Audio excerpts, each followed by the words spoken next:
Afinal, por que exatamente os Estados Unidos lançaram as bombas atômicas sobre o Japão em agosto de 1945? Antes de avançarmos, tenho que esclarecer um ponto muito importante. Um evento histórico, seja ele qual for, para ser analisado de forma coerente, tem que ser visto, estudado e debatido no contexto da época em que ocorreu. Analisar eventos tão dramáticos e terríveis como os que se desenrolaram durante a Segunda Guerra Mundial, através do prisma do nosso mundo em pleno século XXI, não conduzirá a conclusão nenhuma. Por isso, antes de responder à pergunta inicial, vou responder rapidamente uma outra. Como era o mundo em julho e agosto de 1945? Em julho e agosto de 1945, o mundo estava devastado e corroído pela guerra. Países inteiros tinham desaparecido e milhões de pessoas, militares e civis, tinham sido brutalmente mortos. Naquela época, era realmente muito difícil encontrar alguém que vivesse na Europa e que não tivesse sido direta ou indiretamente afetado pela guerra. O mundo estava cansado da guerra, e nessa época os europeus procuravam formas de reconstruir todo um continente devastado. Mas a guerra ainda não tinha terminado. No Pacífico, morriam todos os dias milhares de soldados e civis, numa guerra que tinha começado em 1932, quando o Japão, movido por um desejo de expansionismo e de afirmação militar internacional, invadiu e anexou vastas extensões territoriais da China, iniciando um longo período de massacres contra a desprotegida população civil da região.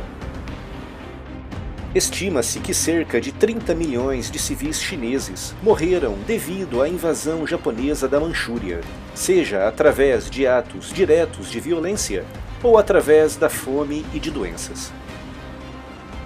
E em julho e agosto de 1945, esses atos abomináveis de violência continuavam, e não só na China, mas também nas ilhas do Pacífico, com os soldados americanos avançando de forma imparável contra as posições japonesas na região. Os japoneses lutavam de uma forma até então nunca vista no mundo ocidental. Eles raramente se rendiam, e em caso de situação desfavorável, lutavam até a última bala, e num ato final de puro desespero, matavam-se ou avançavam em cargas suicidas contra as forças aliadas, tudo em nome do seu imperador. Um ser divino para todos os japoneses, um autêntico Deus entre os homens. Todo esse fanatismo resultou em batalhas sangrentas e brutais em diversas ilhas do Pacífico. Guadalcanal, Tarawa, Saipan, Iwo-Jima, Okinawa. Todos esses cenários de batalhas tiveram uma mesma coisa em comum. Os japoneses raramente se rendiam e lutavam até a morte. Naquela época, os japoneses não compreendiam o conceito de rendição. Na cultura japonesa, profundamente enraizada nas antigas tradições samurais, render-se era entregar-se à desonra e, em última instância, abrir mão da sua própria humanidade. Ao render-se, um soldado deixava de ser homem e transformava-se num ser sem honra, o que explicava a forma horrível e desumana com a qual os japoneses trataram os seus prisioneiros de guerra, com destaque para os norte-americanos, australianos, neozelandeses, indianos e ingleses. Okinawa foi o primeiro território japonês a ser invadido pelos aliados, no dia 1 de abril de 1945. Foi a primeira vez, em mais de 2.000 anos de história, que uma força militar de invasão desembarcava em território japonês. Isso, para um soldado japonês daquela época, significava muito. Significava que lutariam até a morte para expulsar o invasor daquilo que consideravam um solo sagrado. Se nas outras ilhas os combates foram sempre desesperados e violentos, em Okinawa seria ainda pior. A ilha era defendida por cerca de 100.000 soldados e milicianos, mas no decorrer da batalha, esse número aumentou para mais de 200.000, na sua maioria homens do campo, que com paus, enxadas e picaretas, combatiam soldados norte-americanos muito experientes, bem treinados e armados. O resultado final foi uma carnificina que ultrapassava qualquer coisa vista até então na guerra. Dos mais de 200.000 combatentes japoneses, apenas 7.000 foram capturados com vida. A maioria deles, soldados doentes demais para participarem nas cargas suicidas ou fracos demais para darem um fim à própria vida no campo de batalha. Mas o mais impressionante e assustador para os norte-americanos foi constatar o grande número de civis que escolheram o suicídio nos últimos dias da batalha. 3 em cada 10 civis, homens, mulheres e crianças, que viviam em Okinawa, escolheram a morte quando ficou evidente que os norte-americanos venceriam a batalha. Em Saipan e em Okinawa, milhares de pessoas saltaram para a morte do alto dos penhascos. Idosos agarrados aos seus netos, mães com bebês ao colo, famílias inteiras que de mãos dadas lançavam-se em direção à morte, tudo em nome do imperador. Isso tudo fez crescer nos norte-americanos uma certeza: o Japão não se renderia facilmente. Após a vitória em Okinawa e a contabilização dos mortos, os norte-americanos começaram a fazer planos para a invasão das ilhas principais do Japão. Se numa ilha pequena e periférica como Okinawa tinham morrido mais de 200.000 japoneses, metade dos quais civis, o que aconteceria nas ilhas principais do Japão? O que aconteceria se a cidade de Tóquio fosse cercada por uma força aliada de invasão? De acordo com os estudos elaborados na época, os especialistas militares calculavam que diante de uma invasão anfíbia das ilhas principais do Japão, poderiam morrer cerca de 3 a 4 milhões de civis, sem contar os 4 milhões de militares entrincheirados nas ilhas. Em termos gerais, os militares norte-americanos acreditavam que sofreriam cerca de 500.000 baixas, 150.000 dos quais mortos ou desaparecidos. Mas outras fontes acreditavam que o número de baixas aliadas poderia se aproximar de 1 milhão, dependendo do fanatismo e da eficiência defensiva japonesa. Já do lado japonês, o número de baixas rondariam os vários milhões.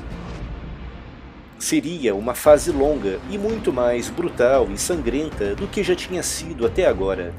Duraria pelo menos 2 ou 3 anos e terminaria de arrasar o já quase completamente destruído Japão. O país estava de joelhos e destroçado, mas estava longe da rendição. Para além disso, um soldado japonês não precisava de muito para combater. Um fuzil, algumas granadas e minas era o suficiente para causar grandes estragos nas fileiras aliadas. Foi assim em Okinawa, e seria assim nas outras ilhas. Sabemos hoje que os militares japoneses estavam confiantes nessa estratégia. Eles sabiam que poderiam aguentar baixas na casa dos milhões, mas sabiam que a opinião pública norte-americana, já cansada da guerra, não suportaria 100 ou 200.000 soldados americanos mortos, sem contar outros 400 ou 500.000 feridos e mutilados. Os militares japoneses não se importavam com seus civis e em 1945 tinham planos feitos prevendo justamente esse tipo de combate. Se para cada norte-americano morto 15 ou 20 japoneses morressem, ainda assim o alto comando militar japonês se consideraria no lucro. A guerra no Pacífico estava sendo cara em todos os aspectos, tanto materiais como humanos, e precisava ser terminada o mais rapidamente possível. Os Estados Unidos não poderiam lutar a guerra que os japoneses queriam lutar.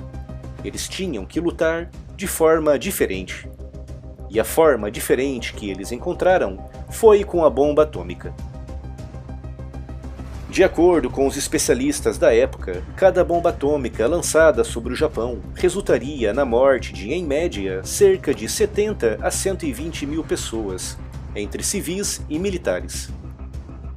E diante de tamanho poder de destruição, os americanos acreditavam que poderiam forçar a rendição do Japão, evitando o desembarque anfíbio e as milhões de baixas que tal ação acarretaria. Outro aspecto que também pesou nessa decisão foi o fator político. Nessa época, o exército de Stalin era o maior do mundo. O Exército Vermelho tinha 7 milhões de soldados na Europa, mais do que o dobro do número total de soldados americanos, britânicos e franceses. Se Stalin quisesse, em pouco tempo conquistaria toda a Europa, espalhando o seu comunismo por todo o continente. Por isso, para os americanos, a utilização da bomba também serviria para enviar uma mensagem clara para a União Soviética. Nós temos a maior e mais destruidora bomba do mundo, e não temos medo de usá-la contra os nossos inimigos. Tratou-se, portanto, de uma afirmação de força e poder. Os americanos acreditavam que ao usar a bomba atômica alcançariam dois objetivos de uma só vez. Colocariam um fim rápido numa guerra que prometia ser ainda muito longa e desgastante, e também enviavam um claro sinal de força e determinação para os soviéticos. E assim, no dia 6 de agosto de 1945, o mundo assistia atônito ao primeiro ataque nuclear da história contra a cidade portuária de Hiroshima. Sabemos hoje que mesmo após esse primeiro ataque, os comandantes militares japoneses eram unânimes. A guerra deveria continuar. E mesmo após o segundo ataque atômico, dessa vez contra Nagasaki, a maioria dos comandantes militares japoneses continuavam firmes na sua decisão de continuar na guerra. Foi somente no dia 12 de agosto, após uma rara intervenção direta do imperador japonês, que a guerra chegaria finalmente ao fim, mas no que dependesse dos militares, a guerra continuaria indefinidamente. As bombas foram um ato cruel e sangrento, mas a guerra era, e ainda é, cruel e sangrenta. Em agosto de 1945, os militares tinham duas opções: ordenar o desembarque de centenas de milhares de soldados aliados contra a bem defendida costa japonesa, o que resultaria na morte de milhões, ou lançar as bombas atômicas e obrigar a um fim rápido da guerra. Pode parecer frio e desumano computar vidas humanas como se fossem gravetos, mas se você tivesse essas duas opções na sua mesa e fosse obrigado a escolher uma delas, se tivesse a obrigação e a urgência de escolher, qual você escolheria? Não quero com este meu vídeo justificar nada. A minha intenção é apenas esclarecer e desmistificar o tema. As guerras, por si só, já são autênticos atos de terrorismo contra o ser humano. Não são justas, não são limpas e não são bonitas. Mas se uma guerra começa, ela precisa ser terminada, de preferência da forma mais rápida possível.